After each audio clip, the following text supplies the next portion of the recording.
بسم اللہ الرحمن الرحیم۔ ہم لوگ سورۃ البقرہ کا مطالعہ کر رہے ہیں۔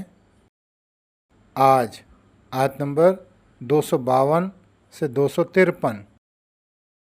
شروع اللہ کے نام سے جو بڑا مہربان نہایت رحم والا ہے۔ یہ اللہ کی آیتیں ہیں جو ہم تم کو سناتے ہیں ٹھیک ٹھیک، اور بے شک تو پیغمبروں میں سے ہے۔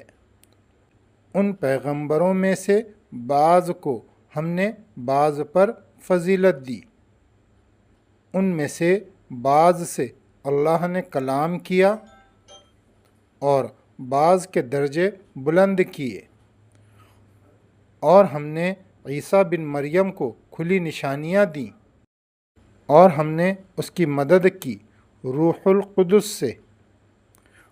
اللہ اگر چاہتا تو ان کے بعد والے صاف حکم آ جانے کے بعد نہ لڑتے، مگر انہوں نے اختلاف کیا، پھر ان میں سے کوئی ایمان لایا اور کسی نے انکار کیا، اور اگر اللہ چاہتا تو وہ نہ لڑتے، مگر اللہ کرتا ہے جو وہ چاہتا ہے۔ تفسیر۔ اللہ کی طرف سے کوئی پکارنے والا جب لوگوں کو پکارتا ہے تو اس کی پکار میں ایسی نشانیاں شامل ہوتی ہیں کہ لوگوں کو یہ سمجھنے میں دیر نہ لگے کہ وہ خدا کی طرف سے ہے۔ اس کے باوجود لوگ اس کا انکار کر دیتے ہیں، اور یہ انکار کرنے والے سب سے پہلے وہ لوگ ہوتے ہیں جو رسالت کو مانتے چلے آ رہے تھے۔ اس کی وجہ یہ ہوتی ہے کہ وہ جس رسول کو مان رہے ہوتے ہیں اس کی بعض خصوصیات کی بنا پر وہ اس کی افضلیت کا تصور قائم کر لیتے ہیں۔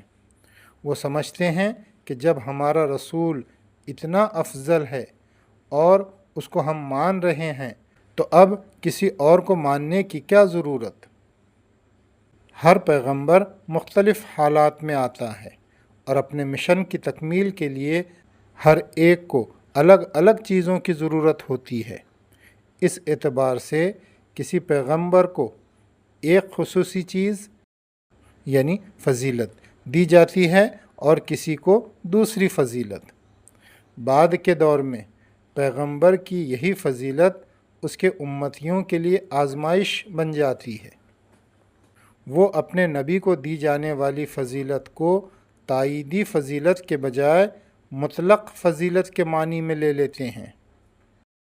وہ سمجھتے ہیں کہ ہم سب سے افضل پیغمبر کو مان رہے ہیں، اس لیے اب ہمیں کسی اور کو ماننے کی ضرورت نہیں۔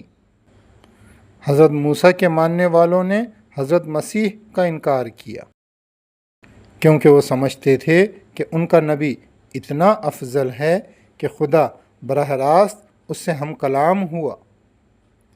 حضرت مسیح کے ماننے والوں نے نبی آخر الزماں صلی اللہ علیہ وسلم کا انکار کیا، کیونکہ انہوں نے سمجھا کہ وہ ایسی ہستی کو مان رہے ہیں جس کی فضیلت اتنی زیادہ ہے کہ خدا نے اس کو باپ کے بغیر پیدا کیا۔ اسی طرح اللہ کے وہ بندے جو امت محمدی کی اصلاح و تجدید کے لیے اٹھے، ان کا بھی لوگوں نے انکار کیا، کیونکہ ان کے مخالفین کی نفسیات یہ تھی کہ ہم بزرگوں کے وارث ہیں، ہم اکابر کا دامن تھامے ہوئے ہیں، پھر ہم کو کسی اور کی کیا ضرورت۔ یہی غلط اعتماد ہے جو لوگوں کو اللہ کی طرف بلانے والے کی مخالفت پر جری بناتا ہے، اس کو ایروگنٹ بناتا ہے۔ اللہ کے لیے یہ ممکن تھا کہ وہ لوگوں کی ہدایت و رہنمائی کے لیے کوئی دوسرا نظام قائم کرتا جس میں کسی کے لیے اختلاف کی گنجائش نہ ہو، مگر یہ دنیا امتحان کی جگہ ہے۔ یہاں تو اسی بات کی آزمائش ہو رہی ہے کہ آدمی غیب کی حالت میں خدا کو پائے، انسان کی زبان سے بلند ہونے والی خدائی آواز کو پہچانے، ظاہری پردوں سے گزر کر سچائی کو اس کے باطنی روپ میں دیکھ لے۔ تذکیر القرآن۔